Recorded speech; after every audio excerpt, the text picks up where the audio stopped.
안녕하세요. 저는 부산에 거주하는 40대 남성입니다. 이 일은 제가 30대 초반 친구와 같이 겪은 사건인데 말로만 듣던 인신매매를 당할 뻔한 경험이고 정말 무섭고 끔찍했던 일입니다. 때는 2015년 제 나이 32살 때 있었던 일입니다. 그 당시 저는 우체국에서 택배업을 하고 있었는데 이 일을 하다 고등학교 때 연락이 끊겼던 동창 친구를 만나게 됩니다. 그게 제가 담당하는 구역 중에 괴정동이라는 곳이 있는데 그곳에 친구 녀석이 살고 있었던 거죠.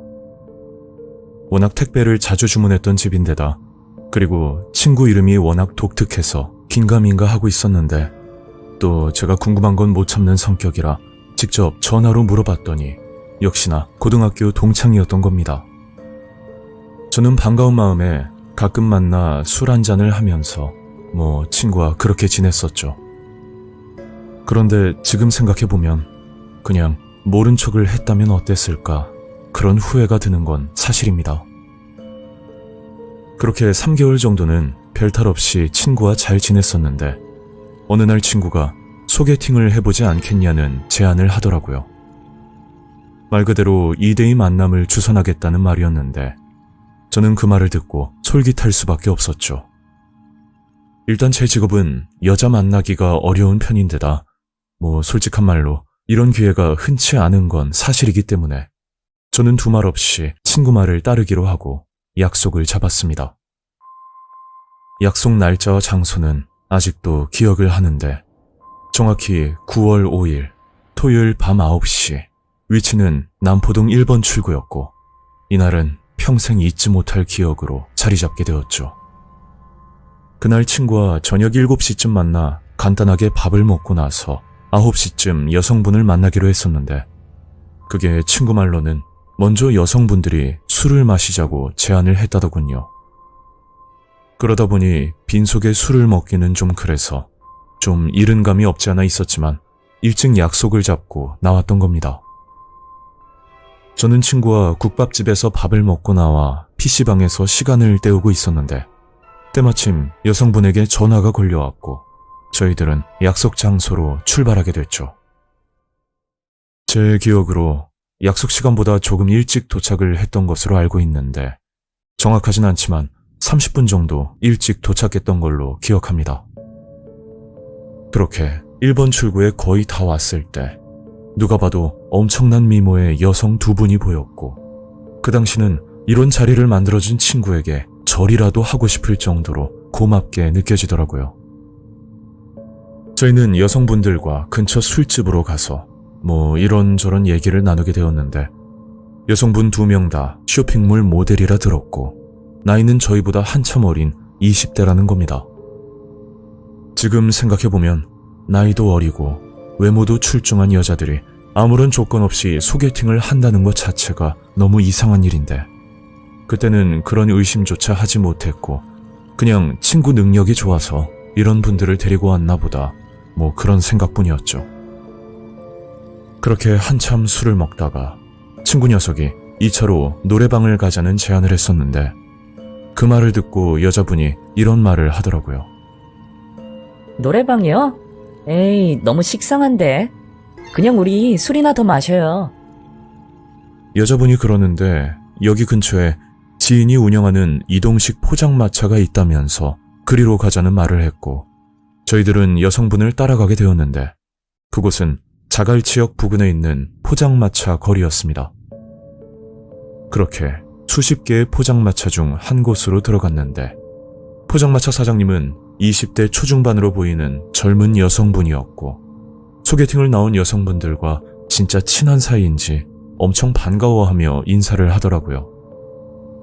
그런데 좀 의아했던 건 수십 개의 포장마차 중 이곳만 유독 손님이 없었는데 나중에 알고 보니 그 이유는 따로 있었습니다. 사장님께 들은 내용으로는 본인은 포장 위주로만 장사를 하고 있고 따로 테이블 손님은 받지 않는다고 하던데 저희가 방문한다는 연락을 받고 그날은 자리까지 만들어놨다는 말을 하는 겁니다. 그 말을 처음 들었을 때는 부담스럽기도 하면서 또 감사하다는 생각까지 들었는데 이게 가만 보니 뭔가 이상하다는 느낌이 들더라고요. 분명 테이블 손님은 받지 않는다고 들었는데 말의 앞뒤가 안 맞는 부분이 포장마차에서 술을 팔고 있는 부분이었죠. 상식적으로 술을 포장해서 가는 사람은 없을 테니까요. 어쨌든 사장님이 그렇다고 하니 그냥 별 생각 없이 넘겼고 그런 좋은 분위기가 계속 흘러갈 줄만 알았습니다. 하지만 잠시 뒤 생각지도 못한 끔찍한 사고가 일어났고 그로 인해 그 포장마차의 실체를 알게 되었는데 그게 술에 약을 넣었는지는 모르겠지만 여사장이 건넨 폭탄주를 먹고 나서부터 포장마차에서의 기억은 거기서 끝이 났었죠. 그리고 시간이 한참 지난 뒤 눈을 뜨니 병원 침대였고 제 옆에는 어머니가 서 계셨는데 이게 무슨 상황인지 도통 알 수가 없었습니다. 엄마? 이게 어떻게 된 거예요?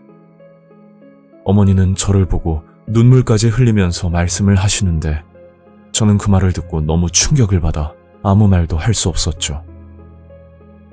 불과 몇 시간 전쯤 제가 타고 있던 차량이 전복될 만큼 큰 사고가 났고 그 사고로 저를 제외한 차량에 타고 있던 남성 3명이 사망을 했다는 겁니다. 들으면서도 믿기 힘들 정도였는데 사망자 명단에 적힌 친구 이름을 보고 나니 그제야 실감이 나면서 온몸에 소름이 돋을 정도로 무서워지더라고요. 친구를 잃은 슬픔도 힘들었지만 또 다른 섬뜩한 사실도 알게 되었는데 이건 사고 조사 과정에서 알게 된 이야기입니다. 사망한 친구의 휴대폰에 랜덤 채팅을 했던 기록이 남아 있었고 저희가 만난 여성들은 이곳에서 알게 됐던 거죠.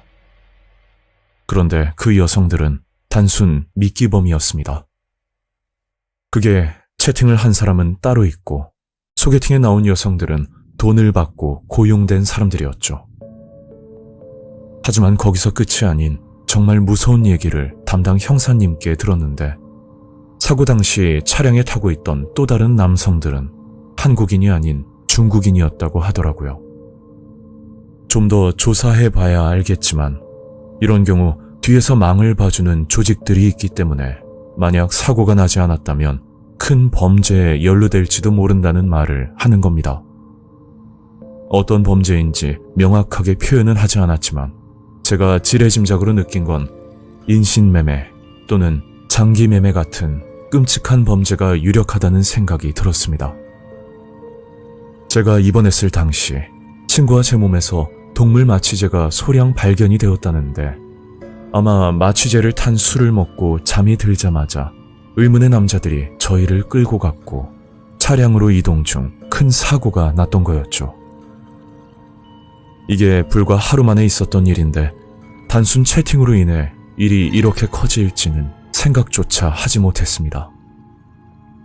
그 일이 있고 나서 교통사고 후유증 때문에 더 이상 택배 업무는 할 수가 없었는데 그보다 더 절망적이었던 건 이 사건이 단순 교통사고로 종결되었다는 사실이었죠.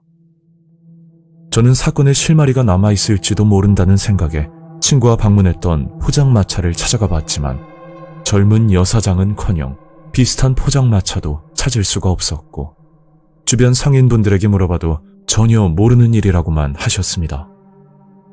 그리고 요즘은 포장마차에서 이런 곳들을 조심하라고 형사님이 알려주셨는데 레트로 문화가 유행하면서 잔술을 판매하는 포장마차가 간혹 있다고 합니다. 이건 8, 90년대쯤 소주나 막걸리를 한 잔씩 팔았던 추억의 문화인데 여기에 독극물이나 아니면 마취제를 타는 방법들이 꽤나 많다고 하니 정말 조심하셔야 될 것 같습니다. 이 사건은 벌써 9년이나 지났지만 친구의 기일날이 다가오면 그때 그 일들이 생각나면서 너무 힘들고 무섭습니다. 사연을 보내면서 안타깝게 떠나버린 친구 생각이 많이 나는데 여러분들도 포장마차에 가실 때 주의 깊게 살펴보시길 바랍니다.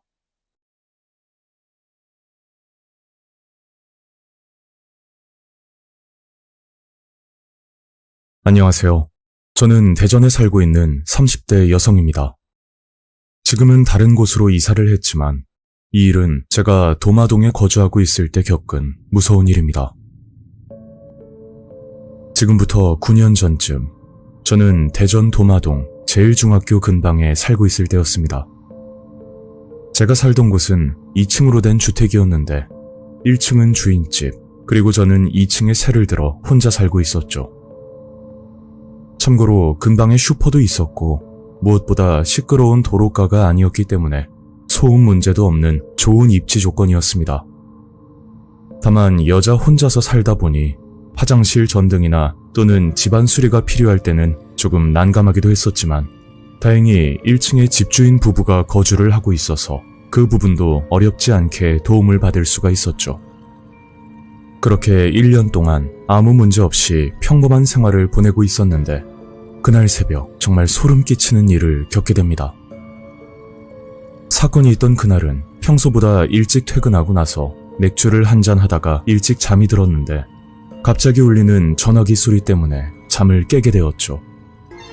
오래전 일이라 정확하진 않지만 아마 새벽 2시에서 3시 정도 됐을 겁니다. 그렇게 저는 잠결에 전화를 받았고 목소리만 들었을 때는 느낌상 70대에서 80대 정도로 되어 보이는 할아버지 목소리였는데 무슨 일이 있는 것처럼 힘들게 말을 하더라고요. 여보세요? 차 주인 되시죠? 제가 실수로 차를 긁어버렸는데 잠깐만 나와주실 수 있나요? 그 말을 듣고 서둘러 옷을 입고 집을 나왔는데 2층 계단에서 아래를 내려다보니 남자 3명이 제 차 주변에 모여 있다가 갑자기 2명의 남자는 뒷자리에 다시 올라타고 아까 저와 통화를 했던 할아버지만 서 있던 상황이었습니다. 물론 그때는 그 3명이 같은 일행이라는 생각뿐 그 외에 다른 생각은 전혀 하지 않았었죠. 저는 1층으로 내려와 주택 대문을 열었더니 제가 차 주인이라고 눈치를 챈 건지 서둘러 다가와 말을 걸더군요. 아이고, 젊은 아가씨가 차 주인이었네. 늦은 시간에 미안해요. 내가 운전이 서툴러서. 아, 네. 다치신 곳은 없으시죠? 그런데 차를 아무리 살펴봐도 사고 흠집이라고는 전혀 보이지 않았는데 저는 어디를 긁으셨냐고 물었더니 앞 범퍼를 가리키면서 분명 접촉사고가 있었다는 말을 하는 겁니다. 한참을 확인했음에도 딱히 이렇다 할 접촉 흔적은 보이지 않았고 저는 할아버지에게 그냥 돌아가시라고 말을 건넸죠. 어차피 10년이 넘은 차량에다 그 당시 새 차도 아닌 중고차로 구입을 했었기 때문에 큰 흠집만 아니면 딱히 신경을 쓰지 않았습니다. 그러니까 제 말을 듣고 할아버지는 제 차에 달려있는 블랙박스가 녹화가 되고 있는 거냐고 뜬금없는 질문을 하더군요. 그래서 저는 배터리 문제 때문에 평소에는 블랙박스를 꺼두고 주로 운행 시에만 켜고 다닌다고 말을 했었습니다. 그러자 할아버지는 갑자기 본인 차량에 블랙박스가 있다면서 같이 확인해보자는 말을 하던데 분명 괜찮다고 가라고 했는데도 그 할아버지는 계속 고집을 부리더라고요. 아니 아가씨, 내가 기계 조작이 서툴러서 블랙박스 조작법을 잘 몰라. 아가씨가 내 차에 타서 확인 좀 해주면 안 될까? 블랙박스를 확인해주는 건 크게 어렵지 않은 일인데 뒷자리에 남자들이 타고 있는 것도 영 찜찜하고 시간도 벌써 새벽 4시가 가까워지고 있는 와중에 저도 슬슬 짜증이 나는 겁니다. 저도 아침에 출근해야 되거든요. 그냥 전화번호만 알려주세요. 나중에 수리가 필요하면 그때 연락드릴게요. 그러자 할아버지는 제 말에 화가 난 듯한 목소리로 말을 하는데 정말 어이가 없었죠. 에휴, 요즘 어린 것들은 버르장머리가 없어. 어른이 부탁하면 성이라도 보여야지. 자식 교육을 어떻게 받았는지 원. 그 말을 듣고 너무 황당해서 아무 말도 나오지 않았는데 마음 같아서는 그 자리에서 한마디 하고 싶었지만 더 이상 일을 크게 만들고 싶지도 않았고 거기다 저희 부모님 생각도 나길래 그냥 참고 넘어가기로 했었습니다. 그때 1층 주인집 아저씨가 갑자기 나오셨고 도대체 무슨 일이냐고 물으시더군요. 그래서 아저씨에게 자초지종을 설명했더니 본인이 해결해 줄 테니까 더 이상 상대하지 말고 그냥 들어가라는 겁니다. 할아버지, 사고를 내셨으면 보험 처리만 해주시면 되죠. 지금 시간이 몇 시인데 사람을 계속 잡아두면 됩니까? 아니, 당신이 뭔데 참견이야? 일부러 그러는 건지는 모르겠지만 일방적으로 할아버지가 시비를 건다는 느낌을 받았는데 집주인 아저씨도 도저히 안 되겠다 생각을 하고 경찰에 신고를 하려던 참이었죠. 그걸 보고 할아버지는 명함 한 장을 주더니 급하게 사라졌고 그 일은 그렇게 끝이 난 줄 알고 있었습니다. 그리고 그 사건이 있고 나서 일주일 정도 지났을 때 정말 황당한 일이 일어났죠. 제가 아침에 출근을 하려고 나왔는데 어제까지만 해도 멀쩡하던 타이어가 갑자기 펑크가 나서 바람이 빠져 있는 겁니다. 정말 난감한 상황이었는데 보험회사를 부르기에는 시간적으로 빠듯할 것 같아서 일단 그날은 택시를 타고 출근을 하기로 했죠. 회사에서 일을 하면서 곰곰이 생각을 해봤는데 멀쩡하던 타이어가 갑자기 그렇게 된 건 누가 봐도 고의로 그랬다고 밖에 볼 수 없다는 판단이 들었습니다. 저는 그날 집주인 아저씨를 찾아가 오늘 아침 이런 일이 있었다라고 말씀드렸더니 뭔가 알겠다는 듯이 말씀을 하시더라고요. 아니, 이게 확실한 건 아닌데 말이야. 며칠 전에 접촉사고 났다고 새벽에 찾아왔던 할아버지 있잖아. 그 할아버지 차량이 검은색 그랜저였거든? 요 며칠 동안 새벽마다 그 차가 돌아다니는 것 같더라고. 그래서 어떻게 그걸 아냐고 물었더니 집주인 아저씨의 아들이 말을 해줬다는 겁니다. 그게 며칠간 알바 때문에 새벽에 집으로 들어왔는데 슈퍼 근방과 그리고 주인 아저씨 집 주변으로 검은색 차 한 대가 계속 돌아다녔다는 말이었죠. 그런데 그 차량이 그랜저인지는 정확하게 모르겠고 다만 검은색 차량이었다는 건 확실하다고 하더군요. 그래서 주인집 아저씨도 그때 찾아온 할아버지가 아닐까 하는 의심이 들기 시작했답니다. 하지만 지금까지는 그 차가 돌아다닌다고 해도 딱히 피해준 일도 없었기 때문에 그러려니 하고 넘어갔었지만 제 차량에 타이어 펑크가 났다는 말을 듣고 더 이상 그냥 넘어가면 안 되겠다는 말을 하시더라고요. 내가 오늘부터 지켜볼 테니까 너무 걱정하지 말고, 알겠지? 아저씨는 범인을 꼭 잡아주신다고 하셨는데 저 때문에 아저씨가 피해를 입으실까봐 괜한 걱정까지 들었습니다. 그리고 며칠 뒤 범인이 검거되었다고 집주인 아저씨에게 이야기를 듣게 되었는데 사건의 내막을 알고 나니 아무 말도 할 수 없을 정도로 소름이 돋는 겁니다. 그게 주인집 아저씨는 새벽마다 차 안에서 감시를 하고 계셨는데 며칠 동안 지켜본 결과 새벽 1시에서 3시 사이 검은색 그랜저 차량이 골목을 돌아다니는 것을 목격했고 이를 수상하게 여긴 아저씨가 곧장 경찰에 신고를 하셨다고 합니다. 그런데 정말 충격적인 사실은 그 차량 안에 남자 3명과 함께 어떤 젊은 여자 하나가 타고 있었다고 하는데 같은 일행은 아니고 그 여자는 강제로 납치를 당해 끌려가는 중이었다고 하더군요. 납치를 당했다는 것 그 자체만으로도 무서운 일인데 이게 제가 겪은 일과 너무 똑같아서 믿기가 힘들 정도였습니다. 그 여자분도 저처럼 새벽에 접촉사고 전화를 받고 나왔는데 아무리 봐도 사고 흔적이 보이지 않아서 그냥 들어가려고 했었답니다. 그러니까 갑자기 할아버지가 욕을 하며 적반하장으로 나오길래 여자분이 화가 나서 블랙박스를 보고 신고하려는 마음에 할아버지 차에 올라탔다고 하더라고요. 그런데 차량 뒷자리에는 젊은 남성들이 타고 있었고 그 여자분은 아무런 저항도 할 수가 없었다고 합니다. 여기서 저와 다른 점이 하나 있었는데 저 같은 경우에는 2층 계단에서 내려올 때 남자 2명이 뒷자리에 타는 모습을 미리 보고 내려왔던 거고 그 여자분은 아무것도 모르고 그냥 차에 올라탄 거라고 합니다. 그리고 그놈들이 타이어 펑크까지 낸 범인들이었는데 그 이유가 범행 계획에 실패한 차량들을 구분하기 위한 일종의 표식 같은 거라 볼 수 있었고 그보다 더 무서웠던 건 자동차 휠에 나 있던 조그만 자국이었죠. 뾰족한 못으로 긁은 자국이었는데 이게 한 줄은 남자를 뜻하고 두 줄은 여자라는 뜻이었고 자세히 보지 않으면 알 수 없을 정도로 미세하게 표시가 되어 있었죠. 그리고 할아버지가 줬던 명함의 번호는 아니나 다를까 없는 번호로 뜨더라고요.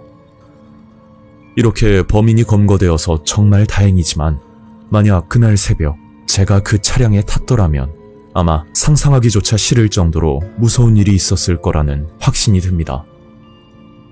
혹시 자동차를 소유하고 계신 분들은 시간이 날 때 휠을 유심히 살펴보시길 바랍니다. 날카로운 도구나 또는 못으로 긁힌 특이한 표식이 있다면 여러분들이 사는 동네에 이놈들이 돌아다닐지도 모릅니다. 이 사건은 제가 직접 겪었던 일이고 여러분들께도 충분히 일어날 수 있는 일이니 정말 조심하셨으면 좋겠습니다.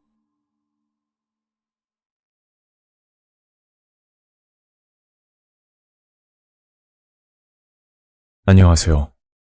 저는 울산 북구에 거주하는 40대 남자입니다. 제가 겪은 그날 사건 때문에 차에 탑승할 때마다 뒷자리를 확인하는 버릇이 생겨버렸죠.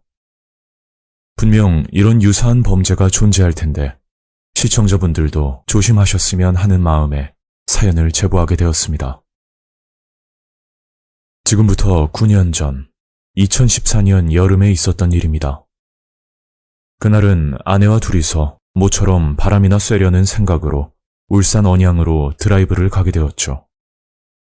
제가 사는 북구에서 언양까지는 대략 자차로 30분 정도 걸리는 거리인데 크게 멀지 않아 부담 없이 다녀올 수 있는 곳이었습니다. 그렇게 오후 2시쯤 목적지에 도착해서 아내와 근처 식당에서 밥을 먹고 저희 부부는 언양에 있는 자수정 동굴을 찾아가게 되었죠. 짧게 말씀드리자면 폐광 중 하나를 관광지로 개발해 유명해진 곳이고 자수정 동굴안은 온도가 10도 안팎이라 무더운 여름날 방문하기 정말 좋은 곳이었습니다.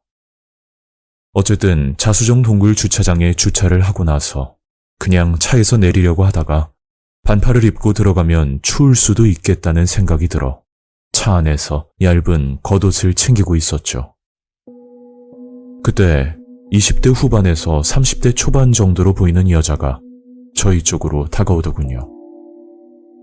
저와 아내는 차 안에 있던 상황이었고 그 여자는 뭔가 불만이 있는지 인상을 쓰면서 저희 차를 보고 가만히 서 있었습니다. 그렇게 한참을 서 있다가 갑자기 여자는 자동차 창문에 침을 뱉었고 저는 너무 황당해서 곧장 차에서 내렸죠. 저기요, 지금 뭐 하시는 겁니까?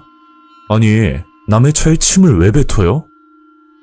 그때 아내가 차에서 내려 상황을 살피더니 이내 저를 말렸고 저도 더 이상 화를 내는 게 의미가 없다는 걸 깨달았습니다. 그게 그 여자 표정을 보니 술에 취한 듯 양쪽 눈이 풀려 있었고 정신적으로 문제가 있는지는 모르겠지만 누가 봐도 정상적으로 보이진 않더군요. 그런 사람을 상대해봐야 득볼 것도 없으니 짜증은 나긴 했지만 똥 밟았다 생각하고 그냥 그 자리를 벗어났습니다. 무엇보다 오랜만에 아내와의 데이트인데 이를 크게 만들고 싶은 생각은 없었어요. 그렇게 자수정 동굴을 구경하다가 동굴 안에서 서커스 공연을 한다는 안내 음성이 들리더군요. 얼핏 보니 동남아 외국인들이 공연을 하는 것 같던데 저는 처음 보는 공연이라 기대를 하며 기다리고 있었습니다. 공연장 주변으로는 사람들이 꽤 붐비는 모습이었고 서로 앞좌석에 앉기 위해서 줄을 길게 서 있던 상황이었죠. 그런데 그때 아내가 그냥 나가자는 겁니다. 왜 그래? 잠깐만 기다리면 되는데. 아내는 말없이 제 손을 잡고 공연장 밖으로 나왔고 그제야 이유를 말해주더군요. 여보, 뒤에 서 있던 남자 못 봤어? 아내가 하던 말은 제 뒤에 젊은 남자가 서 있었는데 제가 들고 있는 가방을 의도적으로 만지는 느낌을 받았다는 겁니다. 어? 그게 사실이야? 저는 곧장 가방을 열어 소지품을 확인했더니 다행히 분실된 물건은 보이지 않았죠. 물건은 그대로 있으니 저희가 일방적으로 오해를 했을 가능성이 크지만 주차장 일도 그렇고 동굴 안에서도 찜찜한 일들이 벌어지니 구경은커녕 그냥 집으로 가야겠다는 생각밖에 들지 않더군요. 그렇게 저희 부부는 주차된 차로 걸어갔고 차에 올라타 출발하려고 하는데 갑자기 아내가 말을 하는 겁니다.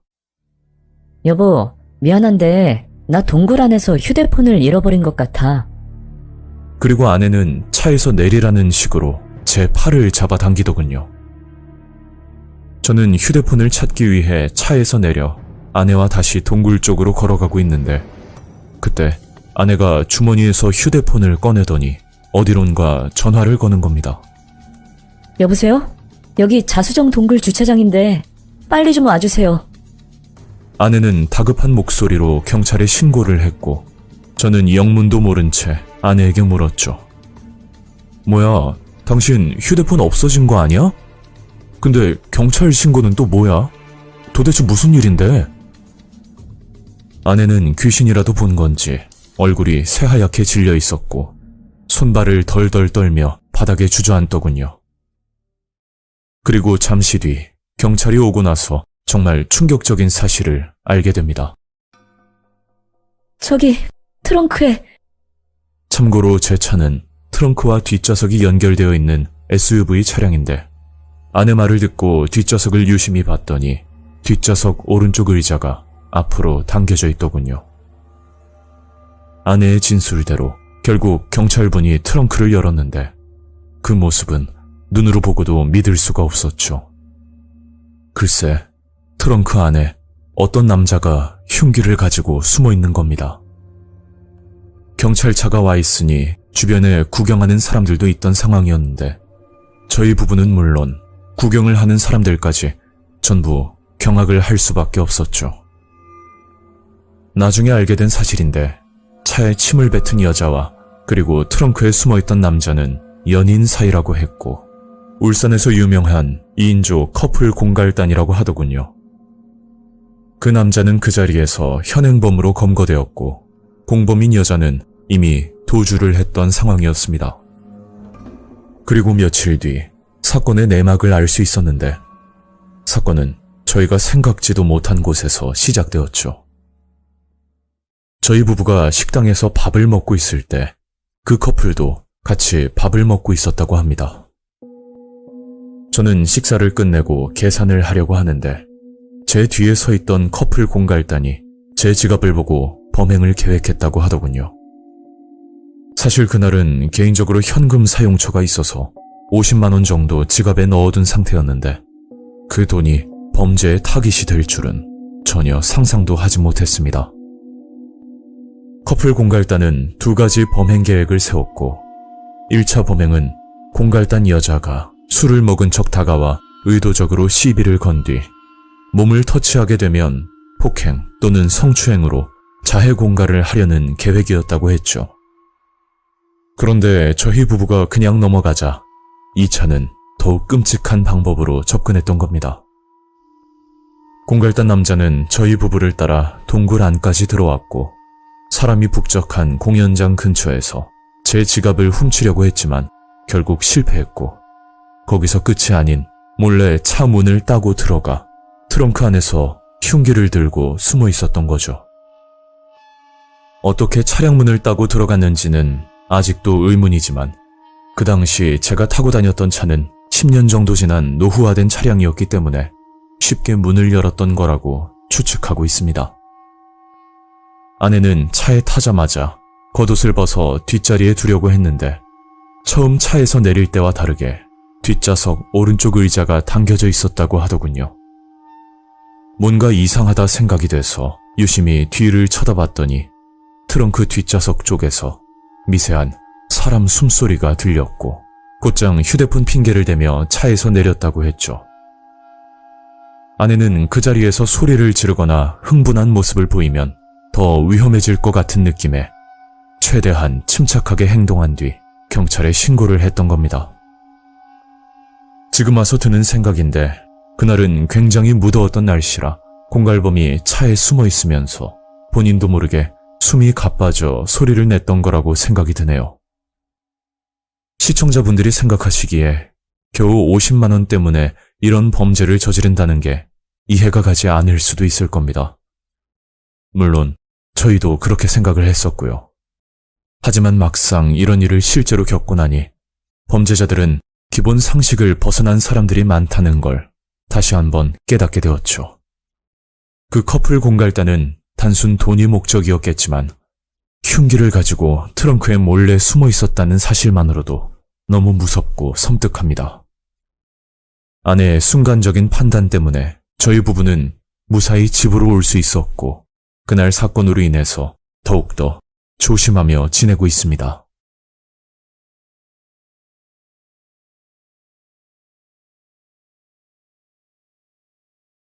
안녕하세요. 저는 서울에 거주하는 40대 남성입니다. 이 일은 제가 직접 경험한 무서운 일인데 지금 생각해도 그 아저씨의 의도가 뭐였는지는 명확히 알 수가 없습니다. 지금부터 9년 전 제가 30대 초반에 있었던 사건입니다. 현재는 아이를 둔 평범한 가장이며 이 일은 제가 아내를 만나기 전에 경험한 일이었죠. 9년 전 그 당시는 IT 업계에서 일을 하고 있었는데 생각보다 많은 업무 때문에 매일같이 야근을 해야 했던 시절이었습니다. 그런 생활을 계속하다 보니 몸은 점차 망가졌고 결국 간암이라는 큰 병을 앓게 되었죠.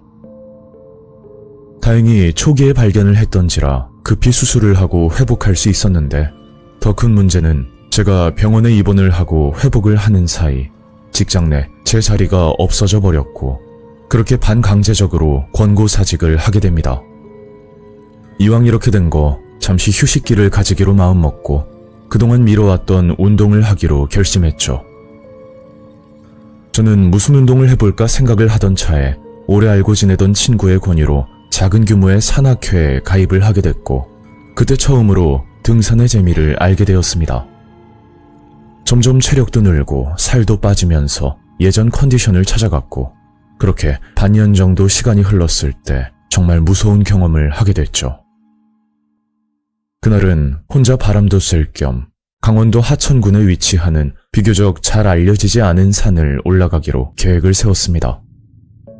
물론 산악회 사람들과 같이 산을 타는 것도 좋지만 그날 무슨 바람이 들었던 건지 혼자만의 시간을 가지고 싶다는 생각이 들더군요. 그렇게 차를 타고 이동을 했고 저는 목적지에 도착해서 산을 타기 시작했습니다. 해발 800m 정도 되는 산이라 쉬지 않고 걸어가면 대략 1시간 정도 되는 거리였고 워낙 알려지지 않은 산이었기 때문에 주변에 장애물들이 굉장히 많은 편이었죠. 저는 주변 경치를 즐기면서 천천히 정상을 향해 올라가고 있는데 등산길이 끊어진 외곽지대에 누가 봐도 오래되어 보이는 컨테이너 박스가 보이더군요. 그때는 산을 관리하는 분이 지내는 곳이라 생각했고 저는 그냥 지나치려고 하는데 어디선가 사람 말소리가 들리는 겁니다. 이봐요, 잠깐만요. 그래서 소리 나는 쪽을 쳐다봤더니 50대 정도로 되어 보이는 아저씨가 저를 향해 다가오고 있더라고요. 네? 무슨 일이세요? 저기 미안한데 부탁 좀 해도 될까요? 아저씨가 하던 말은 컨테이너 박스 주인이라고 하던데 집안에 무거운 짐이 있어서 잠깐만 도와주면 안 되냐는 말을 하는 겁니다. 네, 도와드릴게요.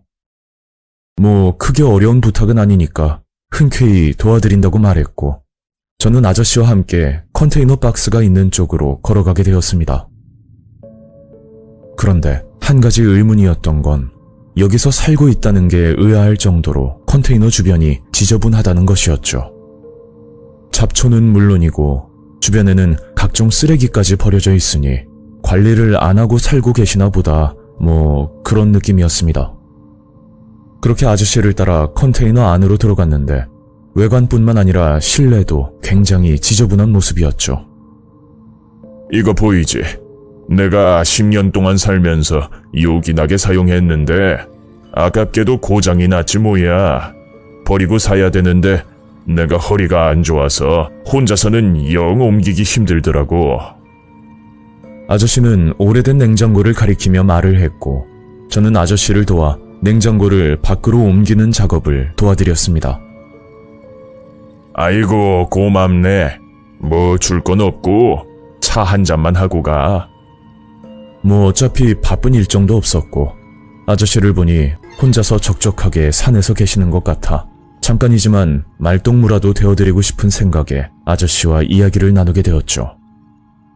여기서 꽤 오래 사신 것 같은데 무슨 사연이라도 있으세요? 그때 아저씨에게 들은 내용은 본인이 큰 농장을 운영하고 있었는데 믿었던 친구에게 사기를 당해 전 재산을 잃게 됐고 결국 여기로 왔다고 하더군요. 그리고 가족들까지 뿔뿔이 흩어져 현재는 연락조차 안 된다고 한숨을 쉬는 겁니다. 근데 자네는 여기까지 어떻게 온 거야? 내가 여기 살면서 혼자 오는 사람은 또 처음 보네. 저는 아저씨에게 암에 걸렸었다는 얘기부터 여러 가지 힘든 속사정을 털어놓았고 제 말을 듣고 아저씨는 좋은 게 있다면서 급히 컨테이너 안으로 들어가더군요. 그렇게 한 5분쯤 흘렀나? 갑자기 아저씨는 뜨거운 차 한 잔을 가지고 오더니 아무 생각 말고 마시라는 겁니다. 색깔만 보면 블랙커피와 흡사할 정도의 색이었는데 처음에는 한약같이 보이기도 하더군요. 이게 달래 끓인 물인데 간에 엄청 좋은 거야. 한번 마셔봐. 제가 알기로는 보통 달래를 반찬으로 해서 먹는 게 일반적인데 이걸 끓여서도 먹는지는 저도 전혀 몰랐던 사실이라 아저씨 말을 믿고 감사하다고 생각했죠. 몸에 좋은 거니까 버리지 말고 마시고 있어. 아저씨는 할 일이 있다고 컨테이너 안으로 들어가셨고 저는 차를 마시려고 하는데 김이 펄펄 날 정도로 뜨거워서 먹지는 않고 손에 들고만 있었습니다. 그때 컵을 유심히 봤더니 가족처럼 보이는 4명의 사람 얼굴이 인쇄되어 있었고 처음에는 아저씨의 가족이라고 생각했지만 컵에 인쇄되어 있는 남자의 모습은 전혀 다른 사람처럼 보이더라고요. 그렇게 차가 어느 정도 식고 나서 한 모금 마시려고 하는데 갑자기 역한 냄새가 느껴지는 겁니다. 이게 뜨거울 때는 냄새가 전혀 나지 않았는데 조금 식고 나니 독한 냄새가 올라오더군요. 웬만하면 아저씨 성의를 봐서 그냥 마시려고 했지만 도저히 이건 먹기가 힘들 것 같아서 몰래 버릴 수밖에 없었죠. 그런데 잠시 뒤 아저씨가 컨테이너에서 나와 저를 빤히 쳐다보면서 묻더라고요. 어때? 맛있지? 아, 네. 좀 쓰긴 했는데 먹을만 했어요. 차마 버렸다고 말을 하기가 죄송스러워서 아저씨에게 거짓말을 하게 됐고 이제 저도 산을 올라가야 하니 아저씨에게 마지막 인사를 드렸습니다. 그래, 도와줘서 고맙네. 조심히 가게. 그렇게 저는 정상까지 올라간 뒤 다시 하산을 하고 있었는데 그때부터 뭔가 이상한 느낌이 들기 시작하더군요. 분명 올라오면서도 저 말고는 다른 등산객은 보지 못했는데 꼭 누가 따라오는 느낌이 자꾸만 드는 겁니다. 그래서 몇 번이나 뒤를 쳐다보면서 내려갔었고 산 입구 쪽에 거의 다 왔을 때쯤 마을 주민으로 보이는 남자 2분을 만날 수가 있었죠. 혹시 혼자 왔어요? 네, 뭐 문제라도 있나요? 그러자 그 남자가 아주 소름 돋는 이야기를 하는데 솔직히 믿기 힘들 정도였습니다. 아니, 여기 약초캐로 들어갔던 사람들이 지금 몇 달째 연락이 안 되고 있거든요. 뭔 일이 난지는 모르겠는데 경찰에서도 못 찾는다 하고 그래서 주민들끼리 순찰겸 들리는 거예요. 그 말을 듣고 나니 문득 컨테이너에 살고 있던 아저씨 생각이 났고 저는 마을 주민에게 아저씨 이야기를 꺼냈습니다. 무슨 말도 안 되는 소리를. 그 컨테이너 사람 안 산지 오래됐어요. 마을 이장님이 컨테이너를 가져다 놨는데 그게 2년 전에 돌아가시고 그때부터 계속 방치되어 있거든요. 그 말을 듣자마자 온몸에 소름이 끼치면서 제가 봤던 아저씨는 도대체 누군지 의문이 들기 시작했습니다. 저는 컨테이너에서 냉장고도 옮겨주고 이야기도 나눴다고 말을 했음에도 끝까지 믿지 않더라고요. 결국 마을 주민과 함께 컨테이너로 다시 찾아갔더니 그곳에는 아무도 없었고 그 순간은 귀신이라도 본 것처럼 정말 어이가 없었습니다. 하지만 컨테이너 밖에 냉장고가 세워져 있는 걸로 보아 분명 헛것을 본 것 같지는 않은데 또 아저씨는 흔적도 없이 사라진 상태라 뭐라 말로 표현하기가 힘든 상황이었죠. 그렇게 다시 산을 내려왔고 저는 마을 주민에게 몇 가지를 물어보았습니다. 혹시 달래를 끓여서 차로 마시기도 하나요? 네, 저도 건강 때문에 가끔씩 먹어요. 아, 제가 잘 몰라서 그러는데 달래를 끓이면 색깔이 어떻게 되는지 아세요? 달래 같은 경우에는 은은한 노란색이 나죠. 근데 그게 왜요? 저는 그 말을 끝으로 마을 주민과 헤어졌고 집으로 가면서도 찜찜한 기분을 떨칠 수가 없었습니다. 산속 컨테이너에 살고 있다던 아저씨의 정체는 도대체 뭐였는지 아직도 의문이고 제가 만약 그 차를 아무런 의심 없이 마셨다면 분명 무슨 일이 생겼을지도 모른다는 생각에 아직도 너무 무섭습니다. 뭐 개인적인 추측이긴 하지만 제가 차를 마셨을 거라 생각하고 그 아저씨는 제 뒤를 밟아 따라왔던 것 같고 산 입구에서 마을 주민들을 보고 아저씨는 몸을 숨긴 게 아닐까 하는 생각이 드네요. 그때 컵에 인쇄되어 있던 가족 사진은 아마 돌아가신 이장님의 가족들인 것 같고 버려진 컨테이너 안에서 아저씨는 무슨 짓을 계획하고 있던 건지는 알 수가 없습니다. 저는 집으로 와서 친구에게 이런 얘기를 해줬더니 의외로 범죄자들이 산속에 숨어 사는 경우가 많다고 잘 알려지지 않은 곳은 웬만해서 가지 말라는 말을 하더라고요. 그렇게 그 일을 겪고 나서부터 절대 혼자서 등산은 하지 않게 됐고 이 일은 잊지 못할 무서운 기억으로 남아있게 되었습니다.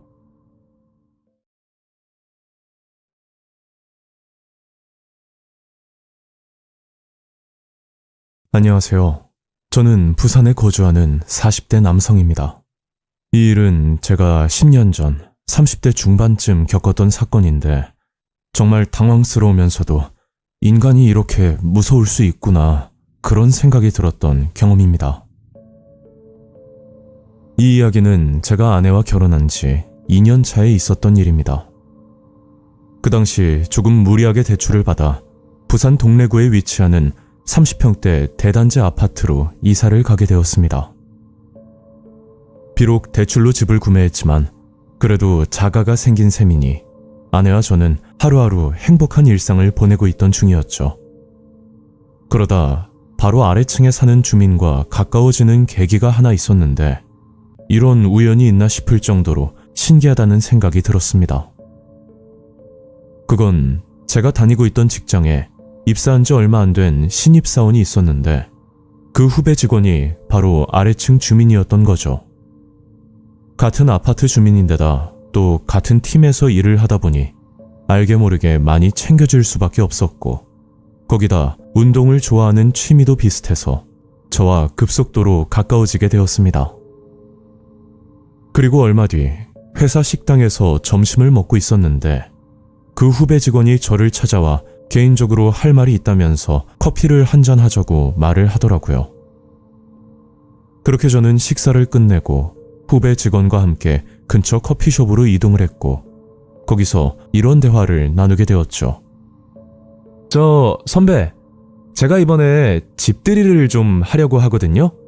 근데 저희 팀 사람들을 다 부르는 것보다 저는 그냥 조촐하게 하고 싶은데 혹시 이번 주에 시간 되시면 형수님이랑 같이 저희 집에서 식사하시는 건 어떠세요?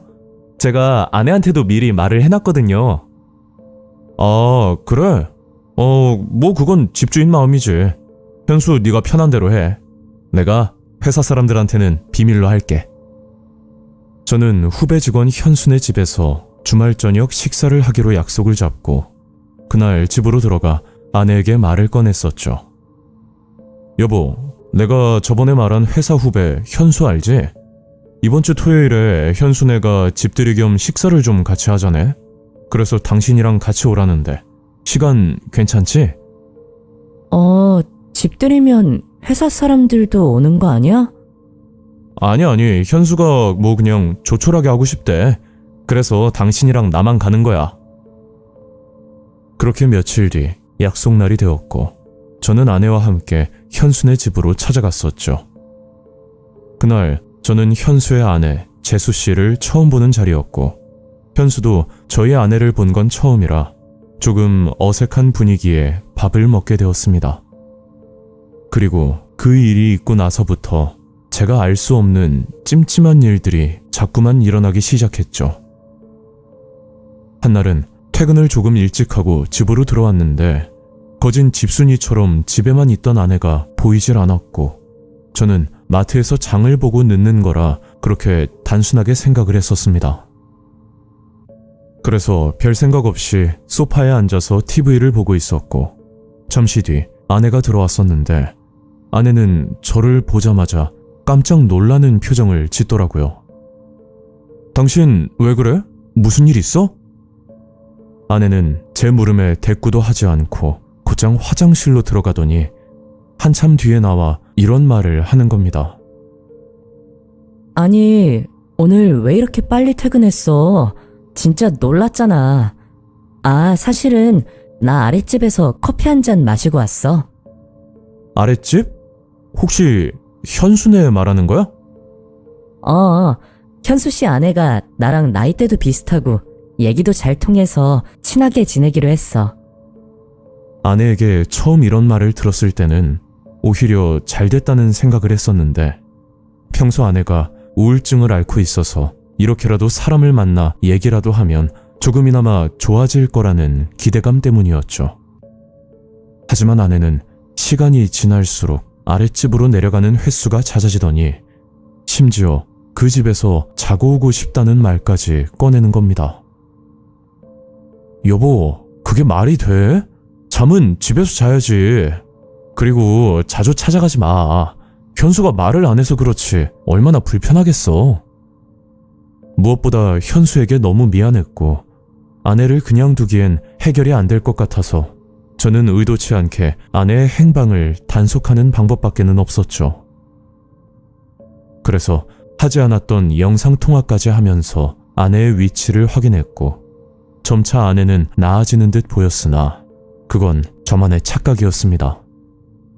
나중에 알고 봤더니 아내는 거짓말까지 하면서 아랫집으로 내려갔었고 저도 자꾸만 이런 일이 반복되다 보니 많이 힘들고 지치기 시작했죠. 회사에서 현수를 볼 때마다 현수는 저에게 괜찮다고 말을 하긴 했었지만 제 입장에서는 여간 불편한 게 아니었고 제가 현수에게 미안한 감정이 들다 보니 업무를 시키는 것도 뭔가 눈치가 보이더라고요.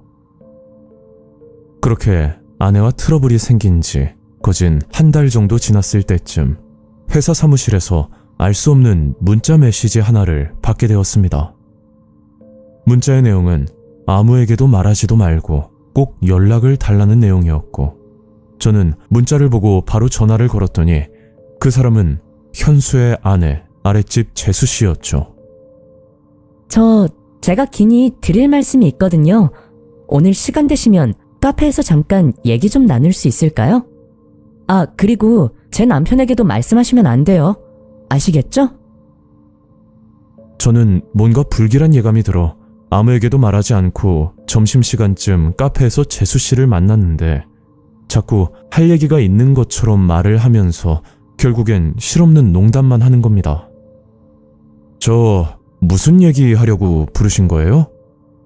아, 그게 언니가 저희 집에 자주 놀러와서 지금은 많이 친해졌거든요.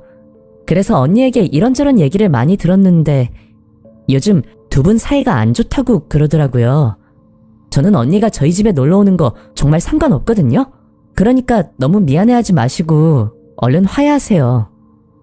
아이고, 저도 그 일 때문에 많이 죄송스러웠는데 말씀이라도 이렇게 해주시니까 너무 감사하네요. 아랫집 재수 씨는 저와 아내의 사이가 걱정이 돼서 만나자고 했던 거였고 저도 아내에게 좀 심하게 한 것 같다는 생각이 들어 그날 퇴근 후에 아내가 좋아하는 음식을 사들고 집으로 들어갔었죠. 집으로 가 아내와 대화를 하면서 서로 쌓인 오해들을 풀었고 그렇게 그 일은 마무리를 짓기로 결론을 내렸습니다. 그리고 그날 새벽쯤 재수 씨에게 문자가 한 통 왔었는데 술이 먹고 싶다고 둘이서 한잔 하자는 상식을 벗어난 문자였습니다. 갑작스러운 문자에 당혹스럽기도 하고 혹시나 이 문자를 아내가 볼까 싶어 저는 답장도 하지 않고 지워버렸죠. 그런데 그날뿐만 아니라 새벽 시간만 되면 자꾸만 이상한 문자를 보내면서 사람을 난처하게 만들더라고요. 이런 사실을 현수에게 털어놓을까 고민도 했었지만 그렇게 되면 현수네 부부 사이가 어떻게 될지 모르는 일이기 때문에 섣불리 말을 꺼내기도 힘든 그런 난처한 입장이었습니다. 하지만 정말 충격적인 사건은 바로 다음 날에 일어났고 저는 큰 상처와 함께 아직도 사람이 무서워지는 계기가 되어버렸죠. 사건이 있던 날은 주말 저녁이었고 그날 운동을 끝내고 집으로 들어갔는데 저희 집에 재수 씨가 놀러 왔었고 아내는 주방에서 음식 준비를 하고 있던 중이었습니다. 재수 씨 혼자 오셨어요? 현수는요? 아, 오늘 제 남편이 몸이 좀 안 좋다고 집에서 쉬고 싶다고 해서요. 때마침 언니가 같이 저녁이나 먹자고 해서 염치불구하고 이렇게 왔어요. 괜찮으시죠? 평소 이상한 문자를 자꾸 받다 보니 안 그래도 불편하게 생각을 하고 있었는데 또 저희 집에서 같이 밥까지 먹으려고 하니까 정말 미칠 노릇이었죠. 그렇게 불편한 저녁을 먹고 재수 씨가 돌아갈 때까지 기다리고 있었는데 그때 아내가 이런 말을 하는 겁니다. 여보, 나 마트에 잠깐 다녀올 테니까 조금만 기다리고 있어. 마트? 그럼 나도 같이 갈까? 아니야, 됐어. 잠깐 가는 건데 뭐. 다녀올게. 그 말과 함께 아내는 나가버렸고 저는 그 집에서 재수 씨랑 단둘이 있게 되었는데 재수 씨는 그걸 기다렸다는 듯이 제게 스킨십을 하려고 계속 다가오더라고요. 그러면 안 된다는 건 누구보다 잘 아는 사람이지만 저도 남자이다 보니 머릿속에 수십 가지 생각이 들면서 마음을 다잡기가 힘들었습니다. 그래도 이건 아니라는 생각에 저는 집에서 나왔고 밖에서 한참을 서 있다가 순간 현수에게 너무 미안한 감정이 들어 모든 걸 털어놓을 작정으로 현수네 집 현관문 앞으로 찾아갔었는데 때마침 마트에 다녀온다던 아내가 현수네 집에서 나오는 겁니다. 저는 아내를 붙잡고 한참을 다그쳤지만 끝내 입을 열지 않았고 결국 그 충격적인 진실은 현수에게 직접 들을 수가 있었습니다. 현수가 집으로 올라와서 이야기를 하는데 이 사람들이 했던 행동들이 연극이라 착각할 만큼 믿기 힘든 내용이었죠. 그러니까 현수네 부부는 부부관계 중 잠자리를 중요하게 생각하는 편이었는데 어느 날 현수가 재수 씨에게 해서는 안 될 말들을 꺼냈다고 하더라고요. 그 말은 파트너를 바꿔 잠자리를 하자는 누가 봐도 말도 안 되는 내용이었는데 그 제안에 재수 씨가 수락을 하고 서로 즐기기로 합의를 했었다는 겁니다. 그런데 우연한 계기로 저희 부부가 타깃이 되었던 거고 제가 모르는 사이에 저희 아내는 무슨 꼬임을 당했는지는 모르겠지만 저 몰래 현수네로 가서 관계를 하고 돌아왔던 거죠. 현수의 아내 재수 씨도 관계를 목적으로 제게 문자를 보냈던 거고 제가 반응이 없자 저희 집까지 찾아왔던 건데 또 그 상황에 아내가 자리까지 비켜줬다는 걸 생각하니까 너무 소름이 끼치고 무섭다는 생각이 들더라고요. 결국 저는 아내와 이혼을 하고 10년이 지난 지금까지도 혼자서 지내고 있습니다. 가끔 외로운 건 사실이지만 저처럼 큰 충격을 받고 나면 작은 일에도 의심부터 하기 마련이고 요즘은 악의적으로 다가오는 사람들도 많다고 하니 시청자분들도 부디 주의하셨으면 하는 바람입니다.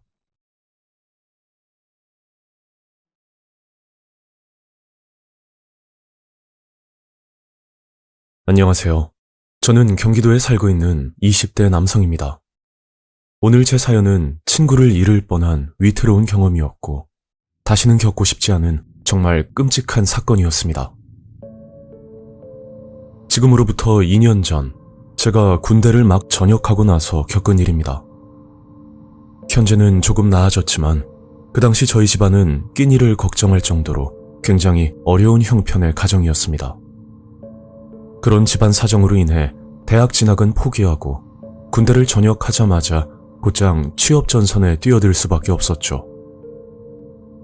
저는 포천에 위치하는 생산직 공장에서 일을 하게 되었는데 출퇴근하기에는 너무 먼 거리라 회사 숙소 생활을 하고 있었습니다. 엄청난 규모의 회사가 아니었기 때문에 숙소 전용 건물이 있는 건 아니었고 그냥 평범한 원룸을 계약해서 숙소로 사용하는 그런 시스템이었죠. 그렇다고 혼자 방을 쓸 수 있는 건 아니고 한 방에 2명이서 사용을 해야 했는데 그게 술을 먹고 주사가 심하거나 아니면 저와 패턴이 다른 분과 같이 방을 쓰게 되면 그것 또한 엄청난 스트레스였습니다. 그러다 보니 숙소는 잠만 자는 용도였고 남는 시간에는 독서실에서 자격증 공부를 하면서 시간을 보냈었죠. 그렇게 숙소 생활을 한 지 서너 달 정도 지났을 때 숙소 원룸 입구에서 어떤 아주머니를 마주치게 되었습니다. 그 아주머니는 건물 청소를 하고 계셨고 저는 예의상 인사를 드리고 지나치려고 하는데 갑자기 저를 붙잡더니 말을 하는 겁니다. 이봐, 총각. 지내는데 불편한 건 없어? 알고 보니 아주머니는 이 건물의 주인이었는데 건물 청소를 위해 잠깐 들렀다고 하시더라고요. 네, 불편한 건 없습니다. 그래? 근데 왜 이렇게 말랐어? 밥 좀 많이 먹고 다녀야겠네. 얼른 들어가 쉬어. 아주머니는 뭔가 말 못할 사정이라도 있는 것처럼 저를 빤히 쳐다보셨고 저는 대수롭지 않게 그냥 넘어갔었죠. 그런데 그 아주머니를 만나고 나서부터 좀 껄끄러운 일들이 생기기 시작했는데 물론 생각하기 나름이지만 개인적으로 저에게는 많이 부담스러운 일이었습니다. 그게 주인 아주머니가 이틀에 한 번꼴로 숙소에 찾아오는 겁니다. 아주머니는 반찬을 준다는 명목이었는데 이게 어떻게 보면 참 감사한 일이죠. 하지만 저 같은 경우 숙소에서 밥을 잘 먹지도 않는 편인데 아주머니가 이틀마다 반찬을 가져다 주니 정말 난감한 상황이었습니다. 그리고 한날은 이런 일까지 있었는데 제가 몸이 안 좋아서 반차를 쓰고 일찍 숙소로 들어온 적이 한 번 있었죠. 그런데 숙소 문을 열자마자 글쎄 아주머니가 설거지를 하고 있더라고요. 그걸 보고 깜짝 놀라서 뭐 하시냐고 물었더니 제 말에 대답은 하지 않고 왜 반찬을 안 먹고 상하게 하냐며 대뜸 짜증을 내는 겁니다. 저는 아주머니의 당당한 태도에 화가 났었지만 최대한 감정을 억누르고 정중하게 말을 했었습니다. 저기요, 아주머니. 아무리 숙소라지만 허락 없이 함부로 들어오시면 안 되죠. 그리고 앞으로는 반찬 안 주셔도 되니까 더 이상 안 오셨으면 좋겠습니다. 제 말을 듣고 아주머니는 아무 말씀 없이 나가셨고 저는 그걸로 끝이 난 줄 알았지만 그건 저만의 착각이었습니다. 그게 퇴근하고 돌아오면 누가 다녀왔던 흔적이 항상 남아 있었는데 제 옷은 물론 속옷까지 세탁을 해둔 겁니다. 계속 그런 일들은 꾸준히 반복되었고 나중에 알고 보니 주인 아주머니가 마스터키를 가지고 들어왔던 거였죠. 도저히 참다 못해 회사 사무실을 찾아가 이런 일들에 대해서 털어놓았더니 글쎄 대리님이 웃으면서 말을 하는 겁니다. 민성아, 아주머니가 청소도 해주고 반찬도 갖다 주면 좋은 거지. 뭘 그리 까탈스럽게 구냐? 그 아줌마가 해코지라도 할까봐 무섭냐? 저는 정말 심각하고 당장이라도 숙소에서 나가고 싶은데 대리님은 농담식으로 받아들이더군요. 그래서 얼른 보증금을 모아 여기서 나가야겠다는 생각을 했고 앞으로 2달 정도만 더 참아보기로 다짐했었죠. 마음 같아선 당장이라도 나가고 싶었지만 매달 부모님께 생활비를 드리고 나니 수중에 100만 원도 없었고 최소 200은 있어야 원룸을 구할 수 있기 때문에 2달만 버티기로 했던 겁니다. 하지만 주인 아주머니의 간섭은 도를 지나치기 시작했고 점점 더 무서워지기 시작하더라고요. 그리고 어느 날 근무를 끝내고 집으로 들어갔는데 저와 같이 지내던 룸메이트가 짐을 정리하고 있는 겁니다.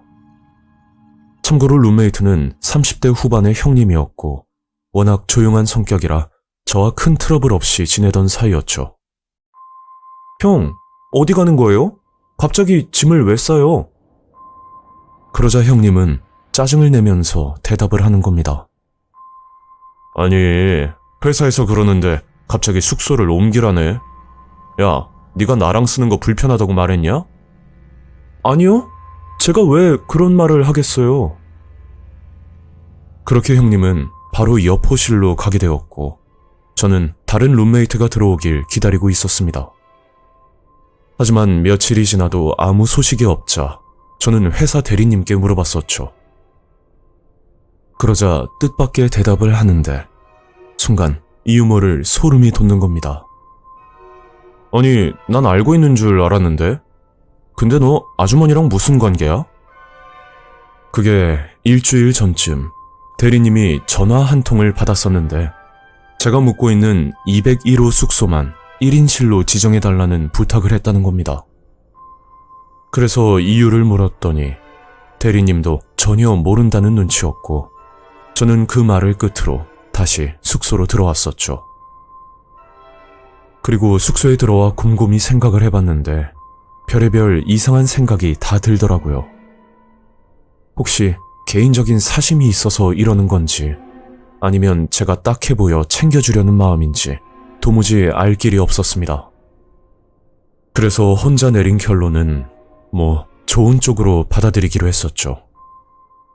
하지만 제 예상은 모든 게 빗나갔고 진짜 무서운 일은 며칠 뒤에 일어났습니다. 그날은 평일 근무를 끝내고 오랜만에 친구를 만나고 오던 길이었고 시간은 자정이 가까워질 정도로 늦은 밤이었죠.